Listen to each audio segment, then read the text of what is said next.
So inside our own application, we take governance as a very important part, also the security around passwords, APIs. How are those all going to be managed inside the solution? The great thing about ProcessMaker is anybody can develop applications, but at the same time we put on guardrails. And that's, I think, a really important thing for CIOs to consider, because a CIO doesn't really want hundreds of developers developing in hundreds of different languages, developing in hundreds of different styles, and then potentially leaving the company.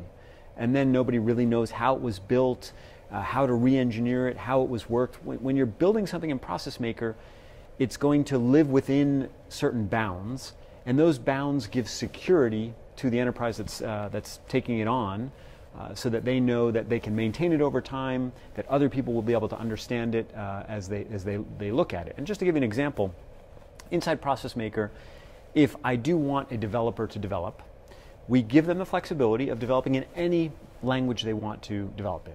Java, JavaScript, Go, PHP, you name the language, we support it. So there's flexibility, but at the same time, when they develop in a IDE, an interface that is made for developers inside the tool, but what they develop then executes sort of in a box, in a protected box. It can't infect anything that is inside ProcessMaker. It is sandboxed. It can expand and use resources according to a different management system that we provide to the user. But at the same time, as we're giving them flexibility, they're also in this, again, in this box with some guardrails.